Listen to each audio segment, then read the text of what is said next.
Coming to the first lecture of today, that is the adverse drug reactions.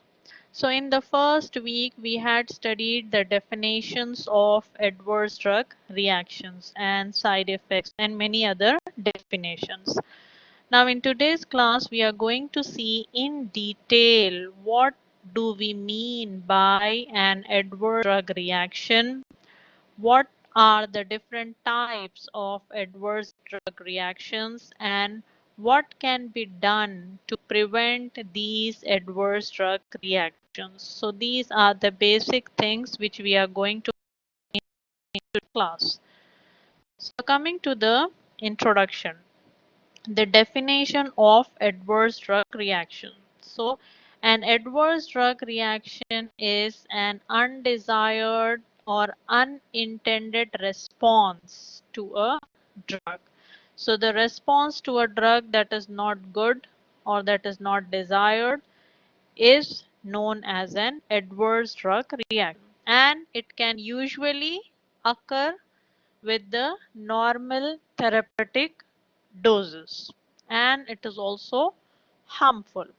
So this is the basic definition of an adverse drug reaction. Any response to a drug that is not desired, that is not intended, and that is harmful, and which occurs with the usual therapeutic dose of the drug is known as an adverse drug reaction. Now, according to World Health Organization, the definition is like this.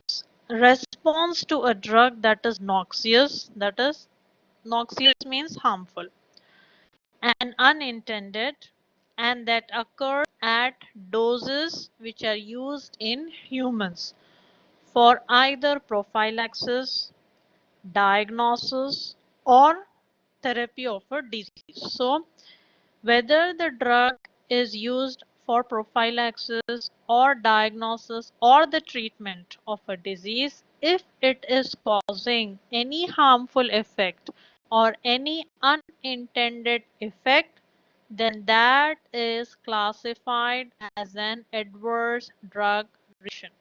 So this is the definition from World Health Organization. Now, what does not comes under adverse drug reaction?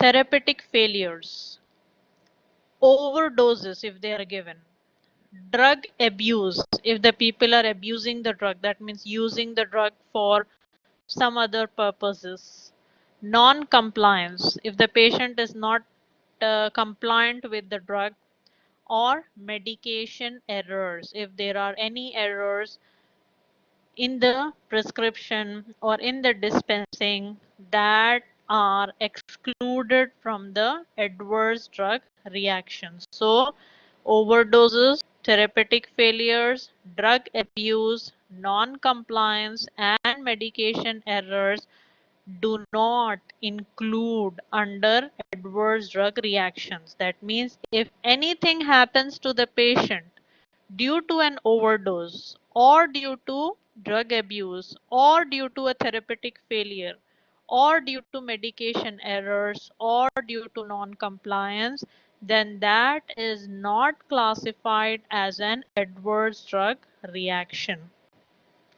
The adverse events which are caused by medication errors are known as preventable adverse drug events. So if there is a medication error, if there is a prescription error, that and something happens to the patient, then that adverse reaction is classified under the PADR, that is preventable adverse drug event. That means it could have been prevented or it can be prevented. Such type of adverse events can be prevented because they are due to the medication errors or prescription errors of the doctor or a pharmacist. So preventable adverse drug reaction includes the adverse drug reactions which are caused by medication errors. What can be the medication errors? It can be either incorrect medication incorrect dose or incorrect timing or administration of the medication to a patient with a known allergy or not monitoring the patient or any other error. So any error which is caused either by the doctor or by a pharmacist or by a nurse or any other people who are taking care of the patient, if they are doing any type of error and if it leads to any harmful effect to the patient, then that is classified as a preventable adverse drug reaction. Now, basically, adverse drug reactions, they have a bad effect on the patient's quality of life and an additional burden to the healthcare system. That means a patient is admitted for some disease or for the treatment of something. But unfortunately, if he or she suffers with an adverse drug reaction, then again it will be a burden to the healthcare system. They have to take care of the patient extra. So this is the introduction of adverse drug reaction. Now, most of the time, there will be a side effect of a drug. So it is said that whenever a drug is given, a risk is taken. But how can we calculate whether to give or not to give the drug? Okay. So to decide whether to use or not to use a particular drug, what can be done? So the magnitude of risk is compared with the magnitude of benefit. So a drug might produce a risk or might produce a benefit. So we have to compare how much risk the drug is producing and how much benefit the drug is producing. If the benefit is more than the risk, then that drug can be given. So simple example I will tell you. Cancer. Cancer is a very big disease. Okay. So for treating cancer, the patient who are undergoing the treatment for cancer, they suffer with bone marrow depression. So here the risk is bone marrow depression. The benefit is treatment of cancer. So benefit is more than the risk, right? Treating cancer, getting treated for cancer is more, like it is more beneficial than compared to a little bit of risk, that is bone marrow depression. So in such cases, the risk is less when compared to the treatment. Next example is if somebody is suffering with a common cold, okay, cough or any common cold, antihistaminic drugs can be given to them. But these antihistaminic drugs, they cause drowsiness or sleepiness. Okay. So here the risk is drowsiness. The benefit is treatment of common cold. So what do you think? Whether the risk is more or the benefit is more?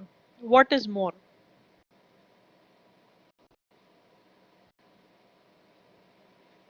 Yes, risk is more because it is just common cold. Just for common cold, a patient cannot, you know, I mean, he cannot waste his day and feel drowsy all the day and, stop his work, etc. So this is not acceptable because the risk is more than the benefit. Every time, whenever drugs are given, the risk is calculated because most of the drug, they might cause adverse effect or they might cause a side effect at least. So whether to use or not to use a drug, in such case the magnitude of risk is compared with the magnitude of benefit. If the benefit is more than the risk, then only the drugs are prescribed. Now, when will an adverse effect start? It can start promptly. Okay, as soon as the drug is given, there might be an adverse effect, or it can start after prolonged medications. Okay, so it might not start promptly in some people, but it might start after prolonged medication, or in some patients, an adverse effect might also start after the stoppage of the drug. So there can be a very instant adverse effect, or there can be an adverse effect after a prolonged medication, or there can be an adverse effect even after stopping the drug therapy. So most of the adverse effects, they are common in elderly people. Now we will see in future slides why are adverse effects common in the elderly people when compared to the adults. Now what do these adverse effects cause? They can cause morbidity, or they can cause mortality. Now, most of the adverse effect, at least 30 to 60% of adverse effects are preventable. That means they are classified under the preventable adverse drug reactions. How can these adverse drug reactions be prevented? They can be prevented by taking a careful history of the patient before starting the drug therapy. So if a careful drug history, or if a careful medication history of the patient is taken before starting the therapy or before the treatment of the patient, then there are maximum chances to reduce the adverse drug reactions. Now coming to the classification of adverse drug reactions. These adverse drug reactions can be classified according to their onset, according to their severity, and according to their type. Onset means how fast they are starting. How fast is an adverse reaction? That is known as onset. How fast it is, how fast the patient is reacting or producing an adverse effect. Severity means how severe is the reaction. And then we have the types. Four types: type A, type B, type C, and type D.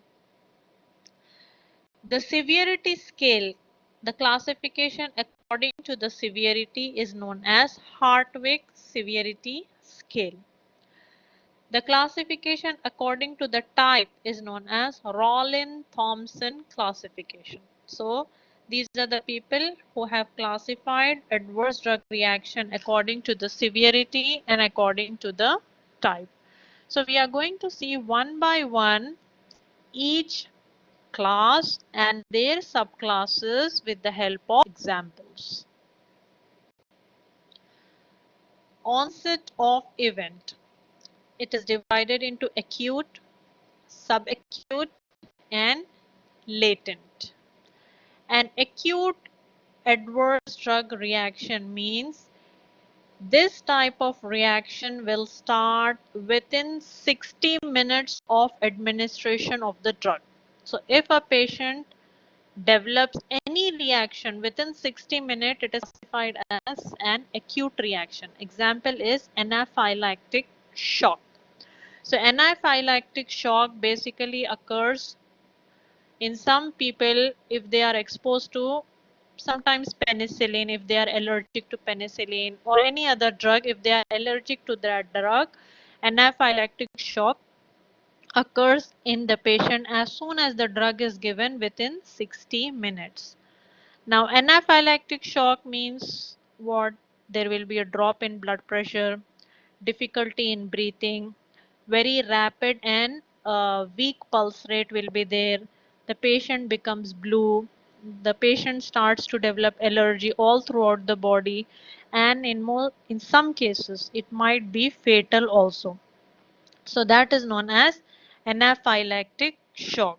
So low blood pressure will be there. There can be allergic reactions on the skin, nausea, vomiting, fainting can be seen. So all these are the symptoms of an anaphylactic shock.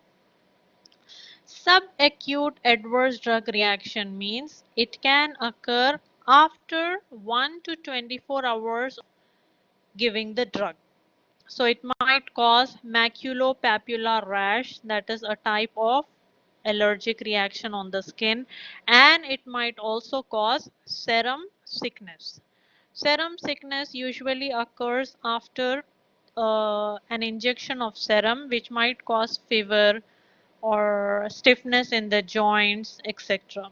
And maculopapular rash is nothing but it is another allergic reactions, and most of the time it is caused due to viral infections. Okay, so that is classified under the subacute category. Next is the latent. Latent means it can occur in less than 2 days. Example is any organ toxicity or tardive dyskinesia. Tardive dyskinesia means jerky movement of the face which cannot be controlled. So these are the side effects which can be seen in people due to different category of drugs. So this is the onset of event: acute, subacute, latent, depending upon the time they are taking to develop an adverse drug reaction. Next, coming to the severity. Depending on how severe is the reaction, it is divided into mild, moderate, and severe. Mild reactions means they are bothersome but requires no change in therapy. They can bother but it doesn't need to change the therapy. Example is dysgeusia when clarithromycin is given. Clarithromycin is an antibiotic. It causes dysgeusia, that is loss of taste. So sometimes we might also feel if we are taking few drugs, there will be a metallic taste in the mouth, or for some time we might not have any taste in the mouth. So that is a mild reaction. Excuse me. That is a mild reaction. So that comes under mild, but it doesn't need any change in the therapy. Moderate reaction means it requires a change in the therapy. It requires additional treatment to treat the adverse drug reaction, and it might also require hospitalization of the patient. Example, amphotericin B is an antibiotic which might cause hypokalemia. Hypokalemia means drop in the levels of potassium in the body. Level drops, all the muscles of the body and flaccid, and there are chances that the patient might not able to move his or her muscles, so that requires a change in therapy. That means amphotericin should be stopped and some other replacement must be given. Additional treatment must be given to treat hypokalemia, and hospitalization must be done. Severe means any reaction which is causing any disability or any life threatening reaction, that is classified under severe. So mild, moderate, and severe are the classification of the severity scale. How severe is the reaction? Next, coming to the types of the classification according to the type.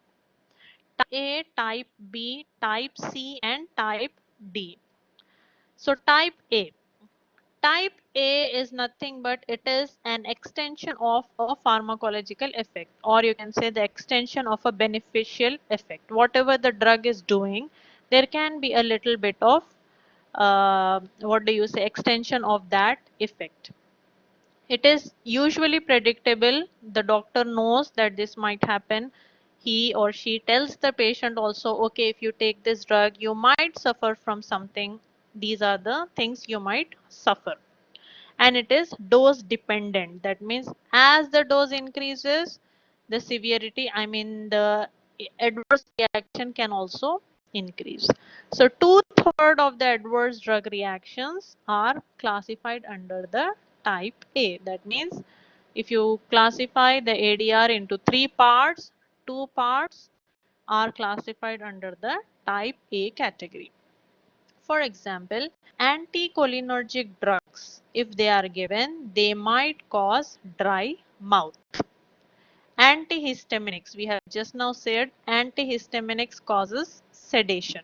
Okay, so any drugs which are used for treating cough and cold, some of these drugs, they cause sedation. What are anticholinergics? What are their uses? You will study in the next classes. But just remember that these drugs, they cause dry mouth. So the doctor knows, okay, if you take an anticholinergic, you might suffer from dry mouth. Or if you are taking antihistamines, then there might be sedation or there might be drowsiness. So these are the type A category. Type B. Type B is usually due to genetically abnormal reaction to the drug. So one patient might show this, one in thousands might show a type B reaction. That is why it is known as idiosyncratic. That means idiosyncrasy is defined as a genetically abnormal reactivity to a drug. So it depends upon the genetic formation or the genes of an individual person, and it is very rare and it is unpredictable because we don't know what are the genetic composition of a person. Suddenly they might develop some adverse drug reaction. Example, chloramphenicol is an antibiotic. It might cause aplastic anemia. So this occurs in 1 in 6,000. That means one patient in 6,000 patients might develop. Aplastic anemia means bone marrow gets damaged and it might lead to deficiency in the blood cells. RBCs, WBCs, they might become deficient. Okay. Streptomycin might cause deafness in a single dose. So if there is any problem with the genes, or if a patient's genetic composition is such that he or she is able to develop an adverse reaction to streptomycin. So in a single dose only it might cause deafness to the patient. So this is type B. It is unpredictable and very rare and due to genetical abnormal reactivity to the drug. Type C. It is associated with a long-term use. C means it is due to a long-term use of the drug and it usually causes drug accumulation. So drug gets accumulated within the body. After like prolonged use and the drug is getting accumulated in the body and it might lead to a type C reaction. Example is anti-malarials might cause ocular toxicity, or paracetamol might cause damage to the liver, hepatic necrosis, if it is taken for a very long period of time. So type C is associated with long-term use. Type D. Type D is dose independent. That means it is not dependent on the dose and it causes delayed effects. Example, immunosuppressants. What are immunosuppressants? Immunosuppressants are those drugs which are usually given to suppress the immunity of the body, to reduce the immunity of the body, usually given after organ transplantation. If an organ is transplanted into the body reacts to it. The body thinks that it is a foreign object and starts developing, reactions against that organ. So in such cases, immunosuppressants are usually given. Next is teratogenicity. Teratogenicity means fetal malformations will be there if the drug is given to pregnant ladies. Example, fetal hydantoin syndrome, cleft palate are the teratogenic effects of phenytoin. Phenytoin is an anticonvulsant drug. It is used to reduce convulsions. So in such cases, what will happen? The fetus might develop a syndrome which is known as fetal hydantoin syndrome. Fetal hydantoin syndrome means it is a group of diseases which might lead to mental and physical defects, birth defects. Okay, the due to and cleft palate, you already know it. These two might develop in a fetus if the mother is taking an anticonvulsant drug, that is phenytoin. So that is known as teratogenicity. So these are the type B of the adverse drug reaction. So we have type A, type B, type C, and type D with examples. Next, coming to drug allergy. So allergies are, most of the people, they develop a mild allergy or they develop allergy to some drug. So we will see what is a drug allergy, how it actually, what is the mechanism which leads to the development of allergy. Allergies are usually due to immune responses of the body, immunologically mediated reactions to the body. Now, what happens in an allergy?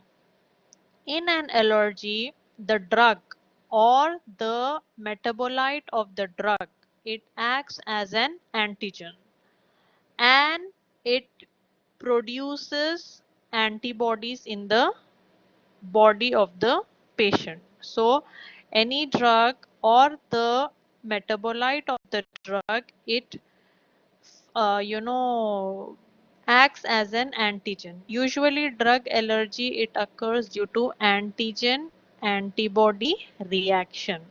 So the antigen here is the drug or the metabolite of the drug, and it when it goes into the body produces antibodies. It leads to the production of antibodies. Now the presence of antibodies to a drug does not cause allergy at that time. So now the patient is having antibodies to a particular drug, that is drug A. For example, if the patient has taken drug A, now this drug A is acting as an antigen. In response to this drug A, the patient's body has developed antibodies. Means now the patient is having antibodies for drug A. But at that time, nothing will happen. But if the patient is again taking drug A or any chemically related drug which is similar to drug A, then there are chances of developing a drug allergy because the patient is already having antibodies for drug A.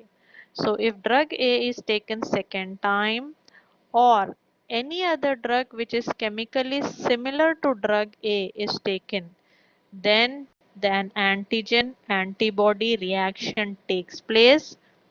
It might lead to the development of drug allergy. So drug allergies are also known as drug hypersensitivity. It can occur in a smaller dose or even in a larger dose. So it is basically due to the immune responses of the body. Immunologically mediated reaction which produces symptoms that are not related to the pharmacodynamic profile of the drug. That means these symptoms or these reactions are not included in the pharmacodynamic profile. That means they are not included in the drug's profile. Actually, the drug is used for something else, but it is developing hypersensitivity reaction in some people. That is known as drug allergy. So basically allergies are caused due to a reaction between the antigen and the antibodies which are produced by the patient's immunity. Now in this picture if you see, you can see here this is the B cell, the type of white blood cell. Now this cell is coming in contact with an allergen, or you can say an antigen. This is an antigen or allergen. Now when it comes in contact, what will happen? This cell, it gets activated and it is releasing antibodies. Okay, now the antibodies are formed and it is releasing immunoglobulin E antibodies. Now these antibodies, they are ready in the mast cells. So antibodies are present and it is also storing or getting activated and keeping all the other inflammatory mediators ready, such as histamine, prostaglandin, etc. Everything is ready. Now it is like that, it will not produce any drug allergy. But when there is a subsequent contact with the allergen, again if the cell is coming and again if the antigen is contacting the cell, what will happen? The cell will rupture and all the inflammatory mediators will be released, such as histamine, prostaglandin, leukotrienes, and all other chemicals will be released, and it will lead to the formation of an allergy, or it will lead to an allergic reaction. So this is how there is a response between the antigen and the antibodies. So antibodies are basically formed and stored in the cell when the cell comes in contact with the antigen. Now again, if the second time the cell is coming in contact with the same antigen or any chemical similar antigen, then it will lead to the formation, or it will burst and release all the inflammatory mediators, leading to a drug allergy, or you can say an allergic reaction. So this is the mechanism, basic mechanism how an allergy occurs. Now next, coming to the classification of drug allergy. According to Gell and Coombe, boys, this slide is not clear, so please refer to the PDF file which I sent you. So drug allergies are classified into four types: type 1, type 2, type 3, and type 4. According to Gell and Coombe, immune mediated hypersensitivity reaction, that is nothing but the allergic reactions, are classified into four types. So in each type we are going to see which type of antibodies are producing this reaction and an example of that and what is happening in that. Okay, so which antibodies are producing this reaction, what is the outcome, and an example. So we are going to see three points in each category. So coming to the first one, that is type 1. Type 1 is also known as anaphylactic reaction. Anaphylaxis, we already studied what is anaphylaxis. So it is mediated by which type of antibody? Antibody E. Now antibodies are of many types: IG, A, G, M, E, D. So these are the type of antibodies. They are denoted by IG, that is immunoglobulin A, immunoglobulin G, immunoglobulin E. These are the names of the antibodies. So the type 1 reaction, that is anaphylactic reaction, is started or mediated by immunoglobulin E antibodies. So what happens in this? On exposure to the drug, when it is exposed to the drug, antigen antibody reaction takes place and it releases various chemicals or mediators which we have just now seen in the diagram like histamine, prostaglandin, etc. And this occurs immediately. It is an immediate response, that is immediate drug allergy or immediate hypersensitivity response which might lead to skin rashes, anaphylactic shock, difficulty in breathing, that is asthma, etc. Example is penicillin. So people, if they are allergic to penicillin, immediately they will develop skin rashes, anaphylactic shock, difficulty in breathing, etc. So example of type 1, that is anaphylactic reaction, is penicillin. Type 2, the other name for type 2 is cytolytic reaction. Lytic, always lysis, lytic means to break down. Lysis, lytic means breakdown. Now, which antibodies are responsible for developing this type of reaction? Immunoglobulin G and immunoglobulin E antibodies are responsible. These antibodies, they bind to the target cell. Now they are ready. Re-exposure to the drug. If the cell is re-exposed to the drug, again antigen antibody reaction takes place and it leads to cytolysis. That means the cells will be broken down. Example is quinidine. It leads to cytopenia purpurea. Quinidine is a drug which is used to treat irregular heartbeat. That means arrhythmia. So quinidine is a drug which is acting on the heart and it is used to treat irregular heartbeats. But this drug will lead to a reaction that is known as cytopenia purpurea. That means the patient might suffer with very easy and excessive bruising and bleeding. Okay, so easily the patient will bleed. It, that means the cells will be ruptured very easily and bleeding will start. Uncontrolled bleeding can be seen in the patient. Okay, so that is known as the type 2. Next, coming to type 3. Type 3 is also known as Arthur's reactions. This is mediated by the antibody immunoglobulin G.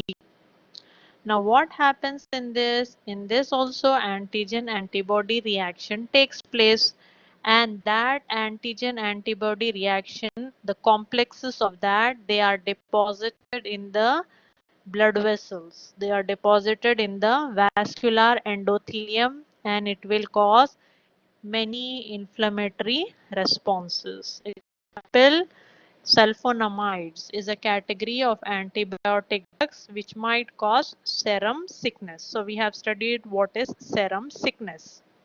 That is stiffness of the joints, etc. That is known as the type 3. Type 4, it is known as delayed hypersensitivity reaction. So that is mediated by T lymphocytes, type of white blood cells.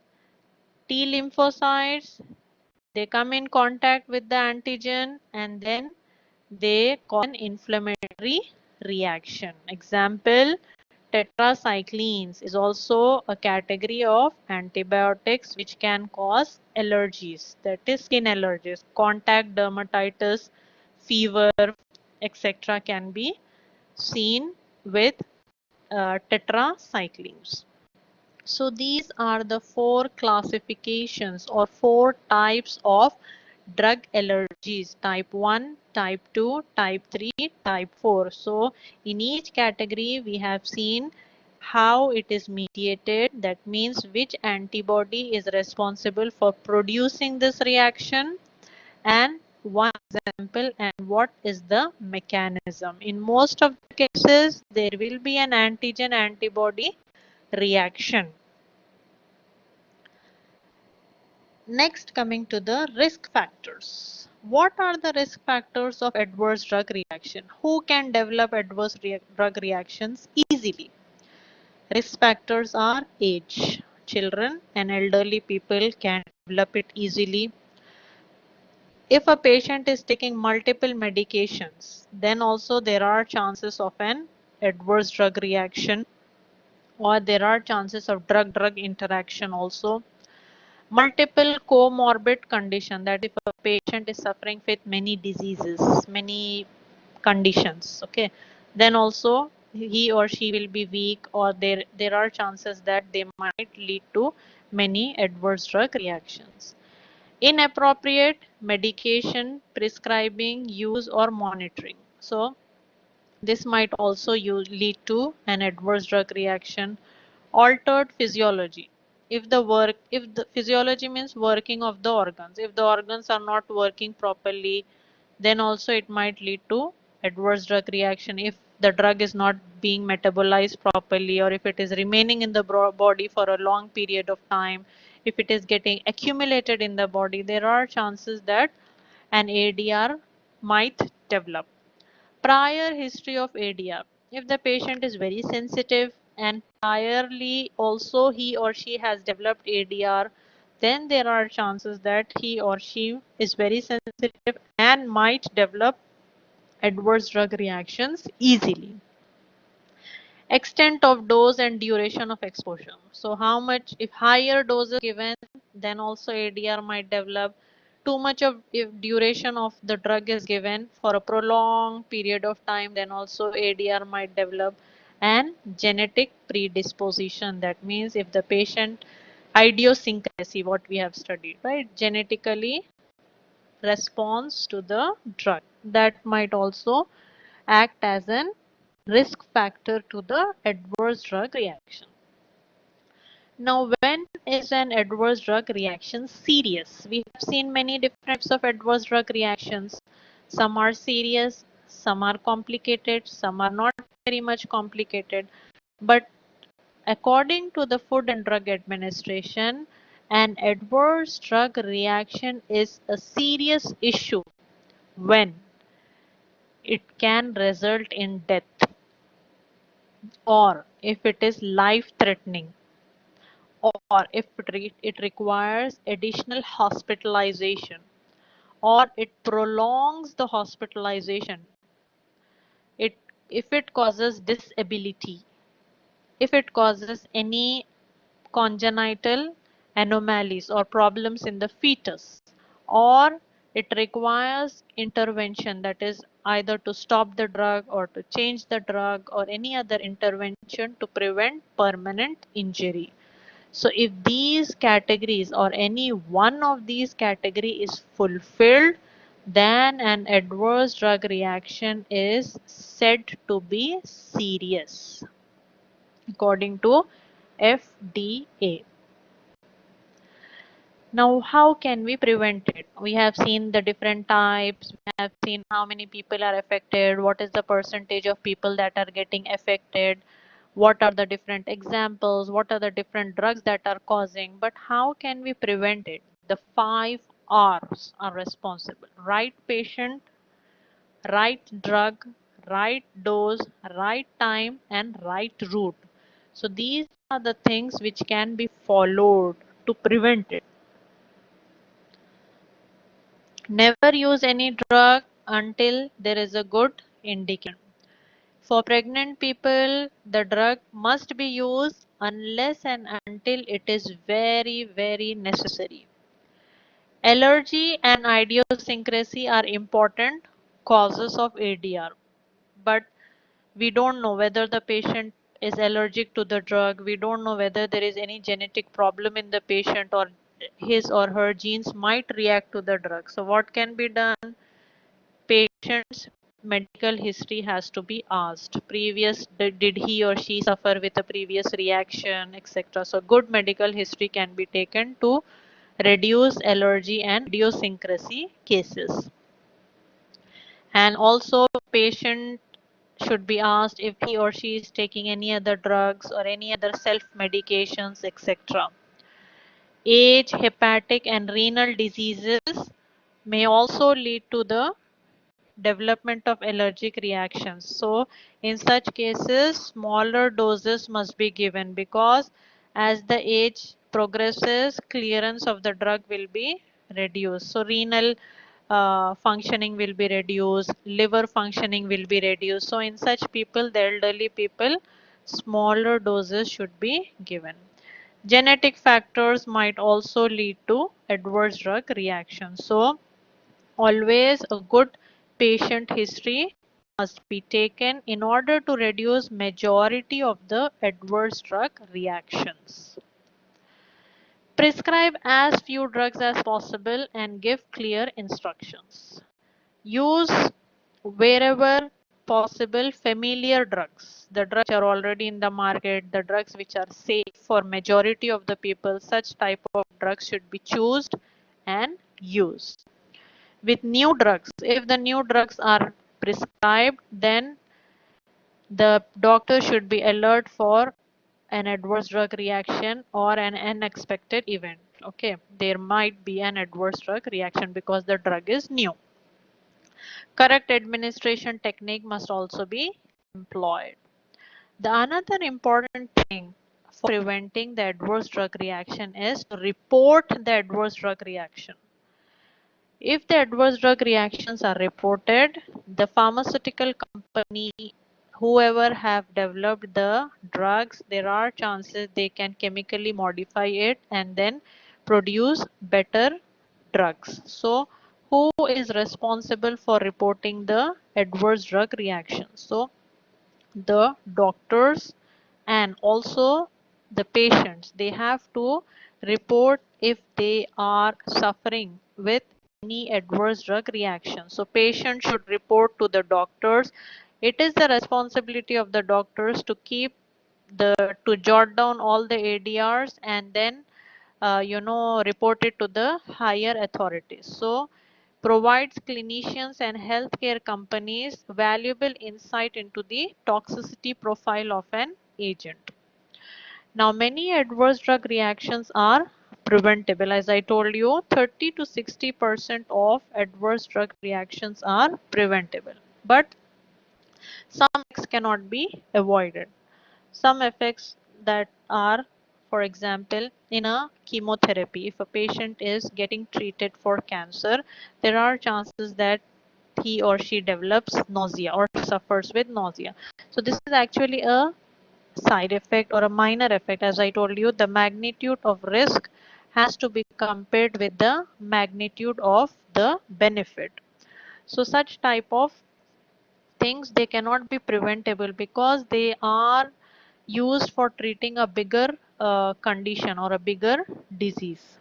So better research and greater understanding of the disease will help in more effective and safer products. So all these things, if they are reported, then there are chances that the pharmaceutical companies can take it into account, modify the drug chemically, and then again produce it in the market with less side effects. So these are the different points, or these are the different steps that can be taken to prevent the adverse drug reactions.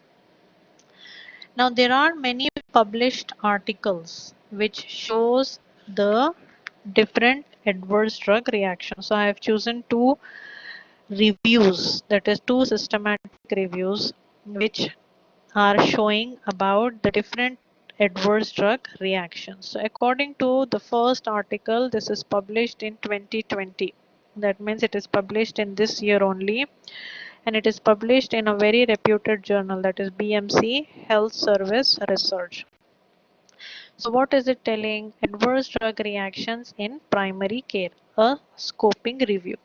Review means they will read and analyze all the other published articles and give us a summary of all the articles. So whatever articles are published already, they will read it and analyze it and give us a review. That is known as a review, or that is known as a systematic review. So according to this research, I have chosen the important points. Okay, so adverse drug reactions, they are classified either by adverse reactions or by the systems of the body. So they are telling that they are either classified according to the adverse reaction, that is whether it is causing a seizure, whether it is causing dizziness, whether it is causing fatigue, hearing loss, etc. Or they are classified as on which system of the body they are acting, central nervous system, cardiovascular system, etc. So this research says that the most frequent ADR is fatigue, followed by dizziness, and fatigue means weakness, dizziness means dizziness, I hope you know, and tremors also, you know, something like convulsions or fits. And if the body systems are seen, then most of the adverse drug reactions are reported in the CNS, followed by GIT, followed by cardiovascular systems. So most of the adverse drug reactions are classified according to the body system. First comes CNS, GIT, and then cardiovascular system. If the drugs are seen, which drugs are causing highest adverse drug reaction? So again comes the cardiovascular system.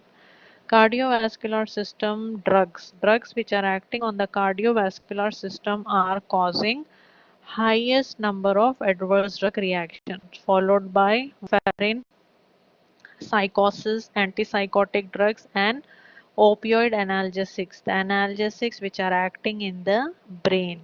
Okay. Warfarin is an anticoagulant drug. Antipsychotics are drugs which are used to treat psychosis.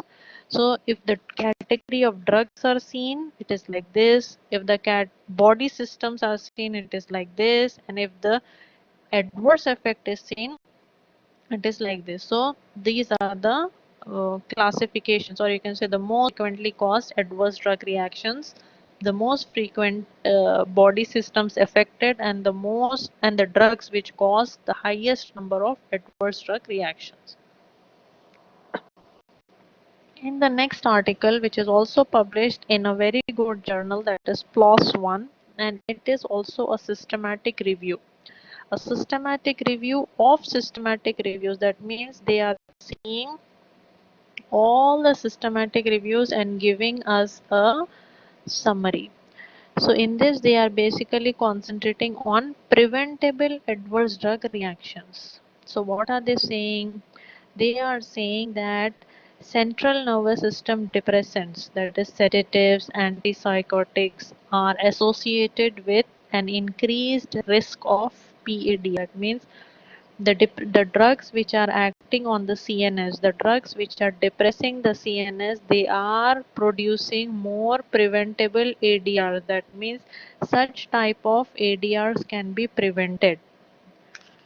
The drugs which are acting on the CNS, they have to be carefully prescribed because they are causing ADRs, and these ADRs can be prevented. So they are classified under the preventable adverse drug reactions.